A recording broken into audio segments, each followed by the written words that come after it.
আসসালামু আলাইকুম। সবাই নিশ্চয়ই ভালো আছেন।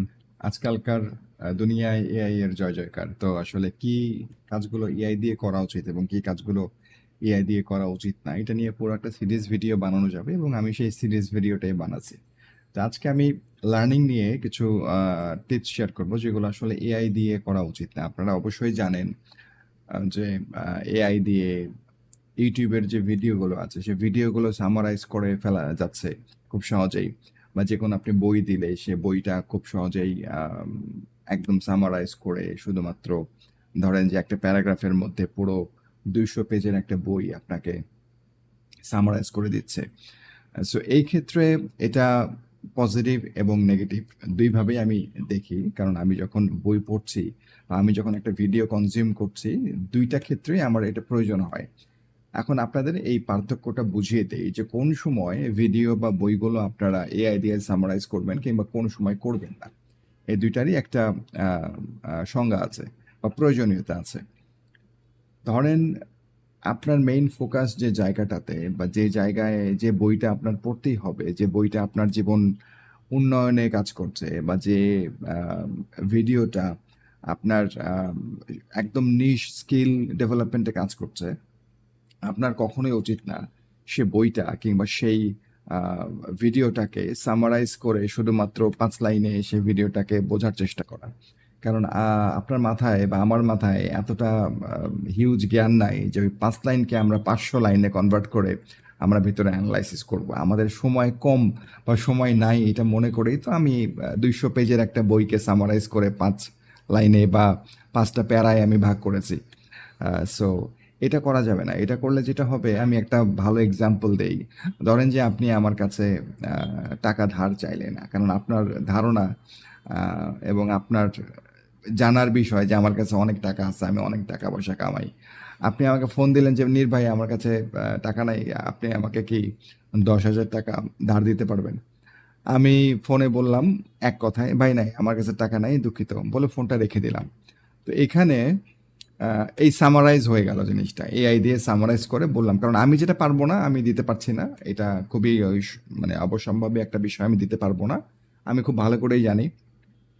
তো আপনার সময় নষ্ট করেও লাভ নেই, আমার সময় নষ্ট করেও লাভ নেই, আমি দিতে পারবো না, আমি বলে দিচ্ছি ভাই সরি আমার কাছে টাকা নেই, দিতে পারবো না। জাস্ট 20 সেকেন্ডে আমি কনভারসেশনটা শেষ করেছি। তো সেখানে আপনি কি মনে করবেন আমার সম্পর্কে, বা আপনার ওভারঅল কনসেপ্টটা কি হবে, এটা আপনি বুঝতেই পারছেন। এখন দেখেন এই জায়গায় আমি যে টাকা দিতে পারছি না, এটা যদি আমি একটু এক্সপ্লেইন করি আপনাকে, যদি আমার প্রবলেমগুলো বলি যে ভাই আমার মা হাসপাতালে ছিল, তার আইসিইউতে অনেক ট্রিটমেন্টে অনেক টাকা পয়সা চলে গেছে, আমার গত 3 মাস থেকে কোনো কাজ নাই, আমি গত 6 মাসে কম্পিউটারে বসতে পারি নাই, আমার হাতে যে সঞ্চয়গুলো ছিল সবগুলোই আমার টাকা খরচ হয়ে গেছে হাসপাতালের খরচে।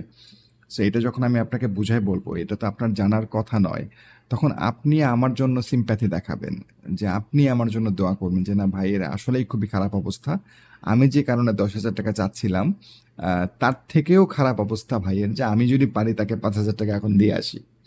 সো এই যে এক্সপ্লেনেশন, এই যে একটা ছোট লাইনের একটা বিশদ আলোচনা, এটা কিন্তু আমরা আমাদের বইতে দেখি, এটা কিন্তু আমরা আমাদের কিছু ভিডিওতে দেখি, যেটা কিনা আমাদের ব্রেনের বাতি জ্বালানোর ক্ষেত্রে অনেক ইম্পর্ট্যান্ট। আমার কাছে সবসময় মনে হয়েছে যে যে বইটা বা যে জিনিসটা বা যে ভিডিওটা আপনার একদম ডেডিকেটেড লার্নিং এর সাথে সম্পৃক্ত, সেটা আপনি আহ, কখনোই সামারাইজ বা এআই এর সাহায্য নিয়ে পড়বেন না। বরং এটা আপনি করতে পারেন যে বইয়ের একটা লাইনে আপনার মনে হয়েছে যে এটা অনেক ছোট করে লেখা এই প্যারাটা, এটা নিয়ে আপনি আরো বিশদ আলোচনা পর্যালোচনা করতে পারেন। That you can do that with AI, but paragraph করে সামারাইজ করে এটা আমার মনে হয় করার দরকার নাই। এখন কোনটা তাহলে সামারাইজ করবেন? আমার কাছে যেটা মনে হয় যে যে টপিকগুলা, যেমন ধরেন আপনি একটা বিজনেসের বই, হ্যাঁ, যেমন আমার কাছে একটা বই আছে যে হাউ টু সে নো, কিভাবে না বলতে হয়, না বলতে শিখুন। তো এইটা ধরেন এত মোটা একটা বই, তো এই না বলতে শেখার যে বিষয়গুলো, এটা কিন্তু আমার এত ডিটেলসে জানার দরকার নাই, তো এটাকে আমি সামারাইজ করে পড়তে পারি। তো এইটার যেহেতু আমার একটা উইকনেস, কেউ কিছু বললে আমি সহজে না বলতে পারি না, ভাই একটু বাইরে আসেন, দেখা করব, হ্যাঁ দেখা করলাম। ভাই আপনার বাসায় আসি, আজকে পার্টি করব, হ্যাঁ পার্টি করলাম। ভাই আজকে ইনভাইটেশন, আসেন দাওয়াতে, দাওয়াতে চলে গেলাম। ভাই আজকে মুভি দেখবো, হ্যাঁ চলো মুভি দেখবো। মানে আমার যতই প্রেশার থাকুক, আমি খুব সহজে না বলতে পারি না। এটা আমার একটা ক্যারেক্টারিস্টিক্স, আমার সরাসরি লার্নিং এর কিন্তু এটা ইম্প্যাক্ট ফেলছে না। কারো কারো ক্ষেত্রে এটাও হয়তো বা লার্নিং এর ক্ষেত্রে ইম্প্যাক্ট ফেলছে। সেক্ষেত্রে আপনাকে ডেফিনেটলি এই বইটা একদম A to Z পড়তে হবে। আদারওয়াইজ যাদের ক্ষেত্রে এরকম মনে হয় যে না আমার পয়েন্টগুলো জানলেই হবে, যে কিভাবে না বলতে শিখতে হয়, এই বই থেকে আমাকে তুমি 50টা 20টা 100টা পয়েন্ট বের করে দাও, যেগুলো আমি অ্যাপ্লাই করতে পারি। তো এরকম ভাবে আপনি চাইলে এআই ইউজ করতে পারেন। তো এআই এর ইউজটা আসলে আমাদের জন্য পজিটিভ এবং নেগেটিভ দুইভাবেই কিন্তু আমরা ইউজটা করতে পারি। তো লার্নিং এর ক্ষেত্রে অবশ্যই ব্যাপারটা মনে রাখবেন, সবকিছু সামারাইজ করে পড়তে যায়েন না। আপনার লার্নিং এর একদম 14টা বেজে যাবে, এটা একদম গ্যারান্টি দিয়ে আমি বলতে পারি।